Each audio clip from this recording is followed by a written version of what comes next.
Chapter 6 of class 7th, very short and short answer type question. Define symbol of an element. Children, we have to give answer what is meant by symbol of an element. Now answer is a symbol of element is a notation of one or two letters representing the element. For example, the symbol for hydrogen is H. For copper, it is Cu. For gold, it is Au. So these are the alphabet. So they represent the symbol of the element. Question 2. What is matter made up of? Means for how the matter is made up of. What kind of substances make matter?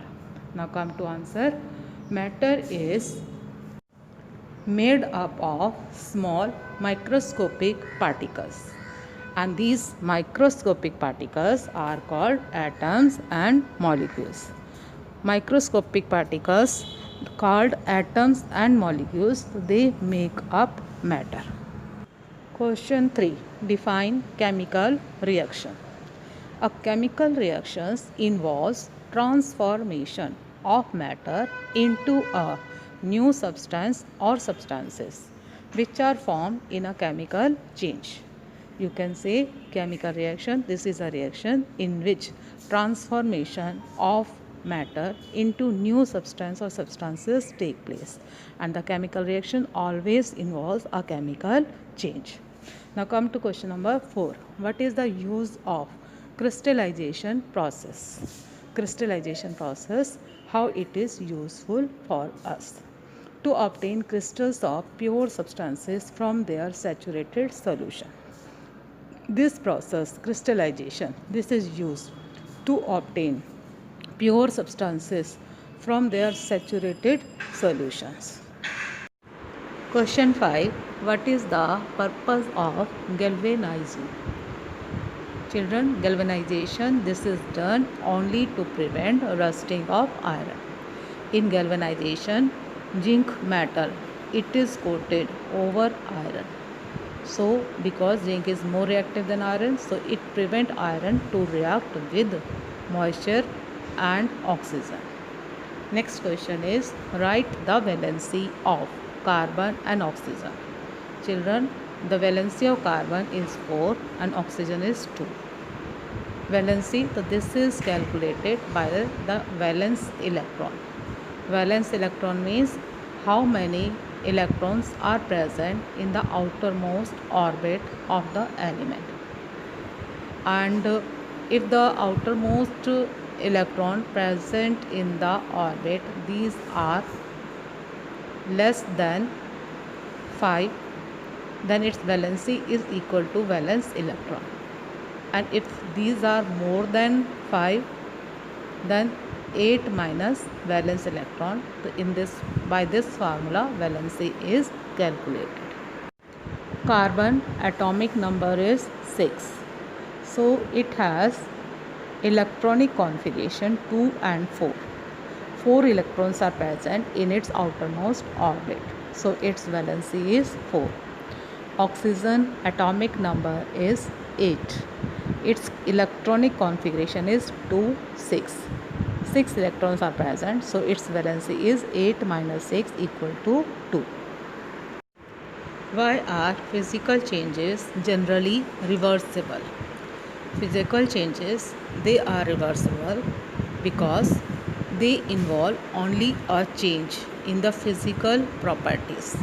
Physical properties like size, shape, form, state of the material, okay, and there is no new substances formed because in physical changes no new substance is formed and the changes are only in the physical property like size, shape, color, physical state, etc.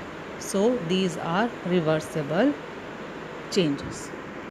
Why is tearing of paper and burning of paper considered as two different types of changes?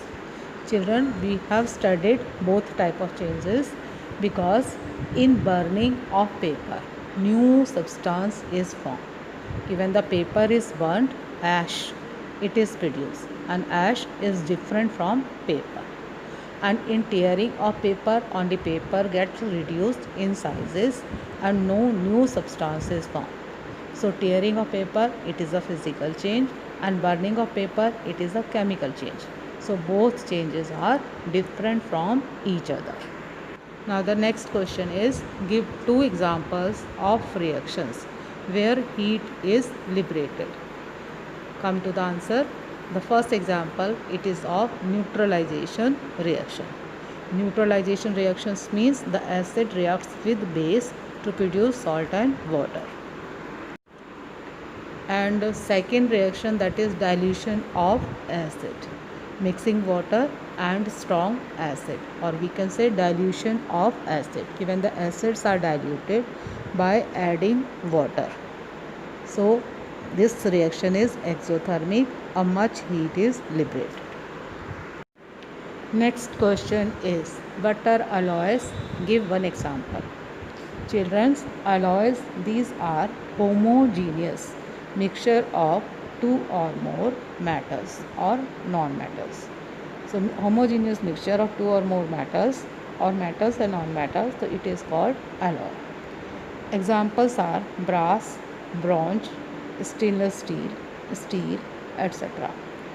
And brass, it is an alloy of copper and zinc.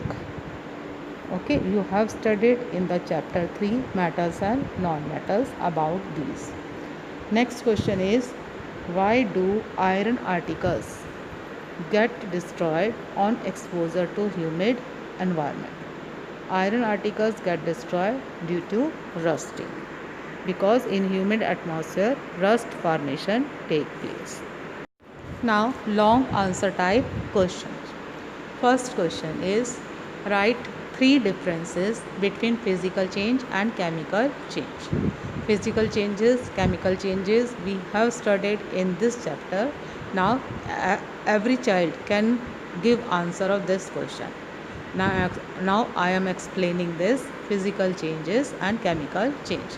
First point, in physical change, no new substances are formed, whereas in chemical change, new substances are formed. Second point is, in physical changes, change is temporary and can be reversed with few exceptions. And in chemical changes, changes are permanent and they cannot be reversed. And the third point is, the mass of the substance does not change when a physical change takes place. And in chemical change, after a chemical change, the mass of the individual substances changes. So these are the differences between physical and chemical changes. Question number 2. With the help of an example, explain displacement reaction. Children, in the chapter we have studied displacement reaction. Displacement reaction is that reaction in which more reactive element displaces less reactive element from its solution. Example of this is, in the reaction of iron nails with copper sulfate solution, iron displaces copper from its solutions and iron sulfate is formed. Iron nails, they turn reddish brown due to the deposition of released copper on it. You can understand from the reaction given, CuSO4, it is copper sulfate, it is blue in color solution, plus Fe represent iron nail. When these two react, Fe iron displaces Cu and it forms FeSO4. Iron sulfate, it is green in color, and Cu, this is released. So this released copper deposited on the iron nail and iron nail turned brown. Question 3. What happens when baking soda is mixed with vinegar? Explain. Now our answer is, when baking soda is mixed with vinegar, then neutralization reaction takes place. because vinegar, this is acidic in nature, and baking soda is basic in nature. When both are mixed, that is acid and base, so a salt named sodium acetate is formed, and a bricks bubbles formation due to the evolution of carbon dioxide gas takes place. Now come to the reaction. Baking soda reacts with acetic acid, that is vinegar, and it forms sodium acetate plus carbon dioxide gas. Question 4. Describe the different ways to prevent rusting. Means how can we prevent rusting? We have to tell the different methods. Come to the answer. First is coating with oil, grease and paint. And this needs to be done at regular interval, as the grease or paint surface may be broken. Children, when we apply grease, oil or paint over the iron object, then they form a layer, and this layer prevent the contact of iron with moist air. Second method is coating iron with other metals. If iron is coated by some other metals, then the iron remain protected from rusting. Next is galvanizing. Coating of iron by a layer of zinc. So this is the most popular way of preventing rusting of iron. As zinc is more reactive than iron, so only the zinc will react and the iron will remain protected. Next method is tinning. Coating with molten tin to prevent rusting. Tin is another metal and it is coated over the iron and protect the iron from rusting. And the next is alloying. Alloying means two or more metals or metal and non-metals, they are mixed in definite proportion in their molten state to make a homogeneous mixture, and that behaves like a single metal and it has some improved property than the metal. So alloying, so this is also a method of preventing rusting of the iron. By alloying, the iron become more strong and rust resistant and very powerful. Our next question is describe the characteristics of a chemical reaction. Chemical reactions, what properties, what features they are having, we have to tell in this answer. Now come to the answers. Characteristics of chemical reaction.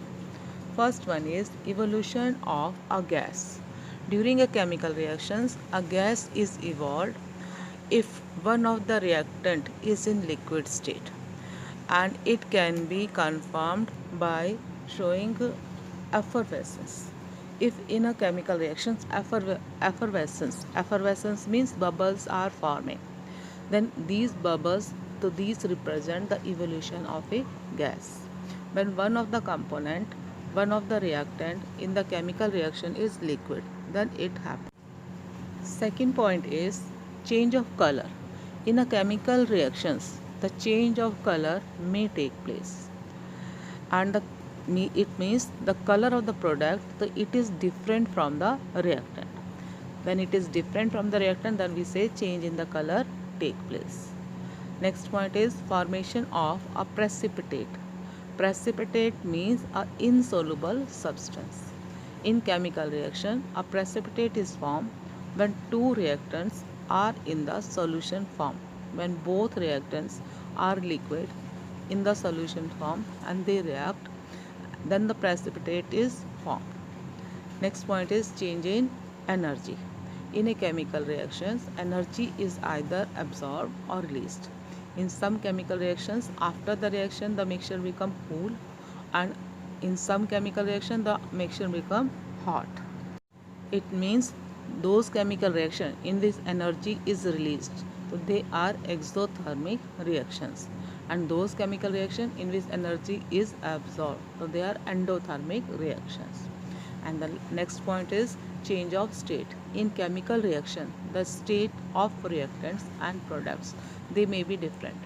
reactant may be solid and the product may be liquid, or reactant may be liquid and the product may be gas. So change of the state also take place during a chemical reactions. So these are the some features: evolution of gas, change in color, formation of precipitate, change in the energy, and change of the state. These are the features of the chemical reaction.